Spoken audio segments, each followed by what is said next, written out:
अंतवंत इमे देहा नित्यस्योक्ताः शरीरिणः अनाशिनो प्रमेयस्य तस्माद्युध्यस्व भारत। अर्थात केवल भौतिक शरीर ही नश्वर है और शरीर में व्यापत आत्मा अविनाशी, अपरिमेय तथा शाश्वत है। अतः हे भारतवंशी, युद्ध कर। हाँ हाँ हाँ, युद्ध कर। चांद ने कुछ कहा, रात ने कुछ सुना, तू भी सुन बेखबर, युद्ध कर। हाँ हाँ हाँ, युद्ध कर। क्या मतलब है इसका? कृष्ण भगवान ने अर्जुन को लड़ने के लिए कहा। वे अच्छी तरह से जानते थे कि अगर अर्जुन युद्ध लड़े तो वे मर भी सकते हैं। फिर भी भगवान ने उसे अपना कर्तव्य करने के लिए क्यों कहा? मैं ऐसा नहीं कह रहा कि अर्जुन को कुरुक्षेत्र से भाग जाना चाहिए था मृत्यु के डर से, लेकिन मेरा प्रश्न है कि हमारा शरीर नश्वर क्यों है?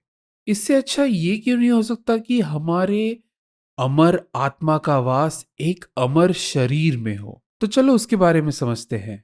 धर्म हमें बताता है कि हमारा पुनर्जन्म होता रहता है। मतलब एक जीवन के अंत के पश्चात हम फिर से एक नए जीवन की शुरुआत करते हैं। इस विचार का पूरा महत्व शायद हम नहीं समझते। अगर हमारा पुनर्जन्म लेना तय है तो इसका मतलब ये नहीं है कि हमें इसी पृथ्वी पर फिर से आना है।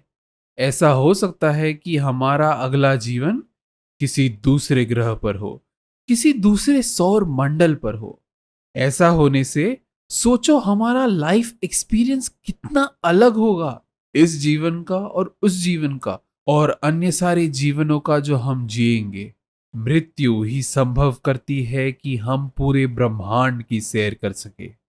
अब मान के चलो कि अगर भविष्य में हम अमरत्व हासिल करें, मतलब एक ऐसा सोमरस जिससे कि हमारी मृत्यु ही ना हो।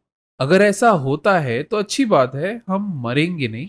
लेकिन अगर आप पूरे ब्रह्मांड की सैर करने की इच्छा रखते हो तो फिर आपके लिए बुरा है, क्योंकि जब तक हम लोग एक ऐसी टेक्नोलॉजी नहीं इन्वेंट करते जिससे हम पूरे ब्रह्मांड की सैर कर सके, तब तक आप इस पृथ्वी पर फंसे रहोगे। अब तक जो मैंने कहा वो कोई साइंटिफिक प्रूवन फैक्ट नहीं है। पुनर्जन्म होता है या ना होता है ये हम नहीं जानते। लेकिन अगर आप पुनर्जन्म पर विश्वास करते हो तो आपको ये भी मानना होगा कि हमारी मृत्यु होना ये हमारे ही फायदे के लिए है। सब्सक्राइब।